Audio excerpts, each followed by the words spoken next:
Hello, and welcome back to the Learn English podcast. I am Sarah, and I am so excited to be here with you today for a very important topic. And I'm Mark. It's always a pleasure, Sarah. I was just at the supermarket this morning, waiting in line, and the person next to me smiled. And I completely froze. You froze? What do you mean? Well, I knew I should say something friendly, a little conversation, but my mind was completely empty.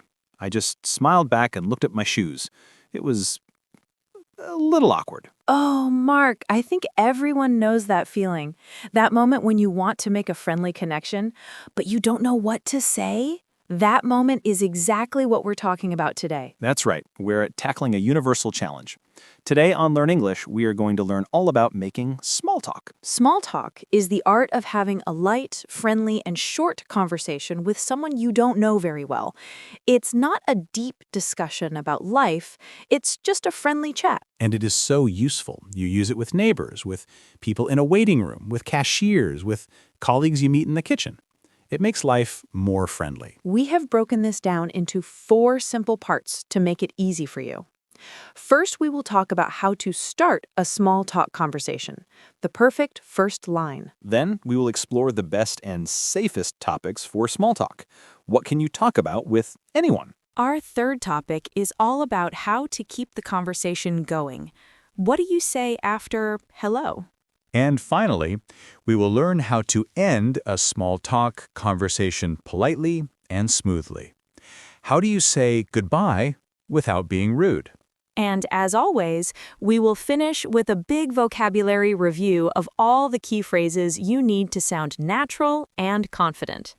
So, let's begin at the very beginning. How do you start? This is our first topic. Okay, Mark, let's set the scene. You're in that supermarket line again. The person next to you is friendly. What is the first thing you can say? Well, the easiest way is to make a comment about your shared situation. You are both in the same place, doing the same thing. So, you can talk about that. A comment about the shared situation. Can you give me an example? Of course, you can look at the long line and say, "It's always so busy in here on a Monday." Or if the weather is very hot outside, you can say, "That air conditioning feels wonderful, doesn't it?" Oh, I see. You are not asking a direct question yet. You are just making a friendly observation. Exactly. It's like you are opening a door. Another great way to start is with a simple question, but it must be an easy, light question. What kind of question? Well, one of the most common and safe questions is, how's your day going? It's simple, it's friendly, and it's not too personal. But what if they say, not good? Then you can say, oh, I'm sorry to hear that. I hope it gets better. And then maybe you can change the subject. But most people will say, it's going well, thanks, or not bad. So to start a small talk conversation, you can make a friendly observation about your shared situation, or you can ask a simple, light question like, how is your day going? And now it's your turn to practice. Listeners, I want you to say this line. It's a perfect observation for a long line. Say, it's a long line today. Go on, say it out loud. It's a long line today. Wonderful. You've opened the door. Excellent. Okay, the door is open. You've said your first line. Now, what do you talk about? This is our second topic, the best and safest topics for small talk. This is very important because some topics are not safe. You should avoid talking about politics, religion, or money. These topics can be too personal and can cause arguments. Oh, yes, those are difficult topics. So what are the safe ones? The number one safest topic in the world is the weather. It affects everyone, and it's easy to talk about. You can say, it's a beautiful day, isn't it? Or, looks like it might rain later. The weather, always reliable. What else? You can talk about your surroundings. If you're at an event, you can say, This is a nice party, isn't it? If you are in a waiting room, you can comment on the room. This is a comfortable waiting area. And what about talking about current events, like something in the news? You must be very, very careful with the news. It is better to talk about positive local events. For example, I see the new park is finally open. Have you been? But avoid big controversial news stories. That's good advice. Another safe topic is hobbies, right? But you have to introduce it carefully. Yes. You can't just say, "What are your hobbies?" That is a little too direct. But if you see someone with a dog, you can talk about the dog. If you see someone reading a book, you can ask, "Is that a good book?" So you use your eyes. You look for clues. A dog, a book, a nice piece of jewelry. These are all clues for a safe topic. Exactly. The key is to keep it light, positive, and friendly. You are not solving the world's problems. You are just sharing a friendly moment. So the safest topics are the weather, your surroundings, positive local events, and hobbies that you discover through clues. And now, practice time. Listeners, I want you to practice the safest topic of all. Say this sentence, "It's a beautiful day today."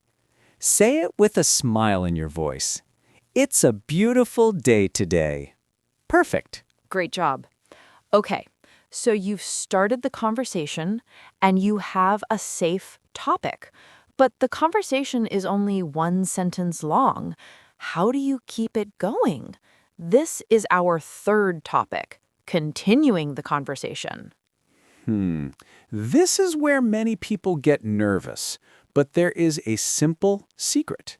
The secret is to ask open-ended questions. Open-ended questions? What does that mean? It means questions that cannot be answered with just yes or no. You want questions that encourage the other person to say more. Can you give me an example? Of course. Let's use the weather. If you say, "It's a beautiful day," the other person might just say, "Yes." But if you say, "It's a beautiful day, do you have any plans to enjoy it?" That is an open-ended question. Oh, I see. Do you have any plans? That requires a longer answer. They might say, "Yes, I'm hoping to go for a walk later." Or, "No, I have to work all day." Exactly. And then you can continue from there. If they say they are going for a walk, you can ask, "Oh, that sounds nice. Do you have a favorite place to walk?" You're building a conversation one question at a time. I am. Another great technique is to listen carefully and then ask a follow-up question. If they mention they have a dog, you can ask, "What kind of dog do you have?" Or, "How long have you had him?" And it's also important to share a little about yourself. You don't want it to feel like an interview. So if they ask you a question, give a full answer too. Absolutely. It's a balance. Ask a question, listen to the answer, share something related about yourself, and then ask another question. So the key to continuing the conversation is to use open-ended questions that start with words like what, where, or how, and to listen for clues to ask follow-up questions. And now, let's practice an open-ended question. Listeners, I want you to say this. What do you like to do on weekends? Say it out loud. What do you like to do on weekends? Excellent. That question will definitely start a conversation. Wonderful. Okay, now we have started a conversation, we have kept it going, but now, how do we stop? How do we end it nicely? This is our fourth topic, ending the conversation politely. This can feel so awkward. You don't want to just walk away. You need to give a signal that the conversation is finishing. So, what is a good signal? Well, you can use body language. You can start to turn your body slightly away or look at your watch, but you must also say something. What can we say? There are some very useful phrases. One of the best is, "Well, it was great talking to you." This is a very clear signal. It was great talking to you. That sounds friendly and final. Another good one is, I should let you go now.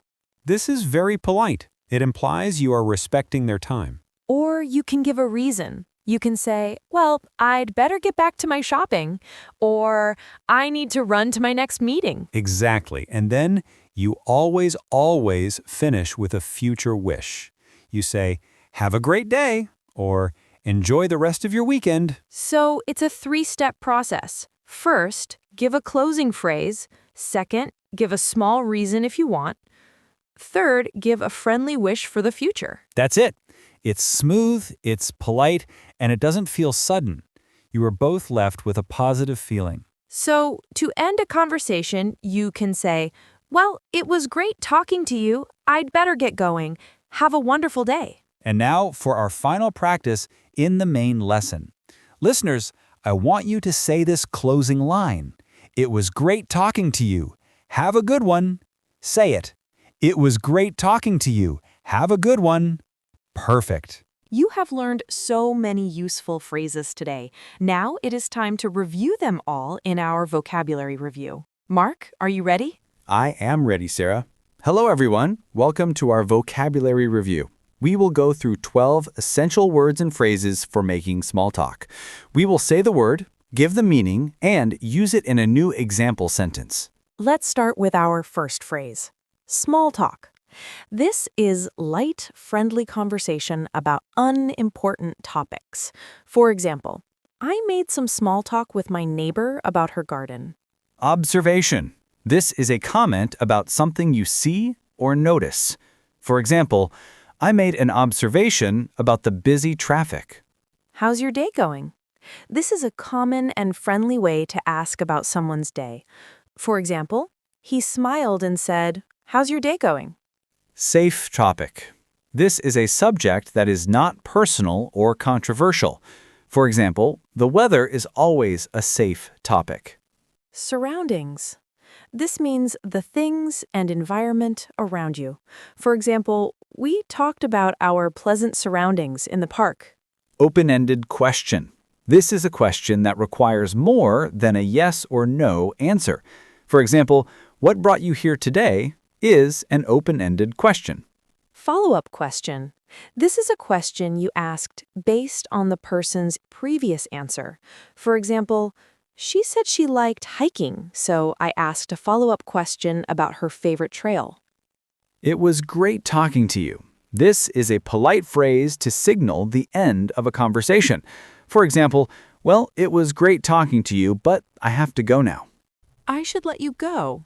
This is a polite way to end a conversation, showing you respect their time. For example, I should let you go. I know you're busy. Have a good one. This is a casual and friendly way to say goodbye. For example, see you later. Have a good one. To keep the conversation going. This means to continue talking by asking questions and sharing. For example, I asked a lot of questions to keep the conversation going. And our final phrase for today, awkward. This describes a feeling of embarrassment or discomfort. For example, there was an awkward silence when we couldn't think of what to say. Excellent. That was our vocabulary review. 12 very useful phrases to make your small talk smooth and confident. I hope you repeated every phrase with us. Remember, saying them out loud helps your brain remember them. So let's do a quick summary. We learned that to start small talk, use an observation or a simple question. Remember the safest topics like the weather and your surroundings. To keep the conversation going, use open-ended questions and listen for clues to ask follow-up questions. And to end the conversation politely, use a closing phrase like, "It was great talking to you." Give a reason and then a friendly wish like, "Have a good day." With these steps, you can turn an awkward moment into a friendly, comfortable chat. It just takes a little practice. And for more practice, remember you can visit our website at learnenglish.com. We have more lessons, videos, and exercises to help you become a conversation expert. Thank you so much for joining us today. We know that speaking a new language can be scary, but you are doing an amazing job. Every little conversation is a big step. Thank you from both of us, Sarah and Mark. Go out there and try a little small talk this week. You can do it. Goodbye and happy learning. Goodbye.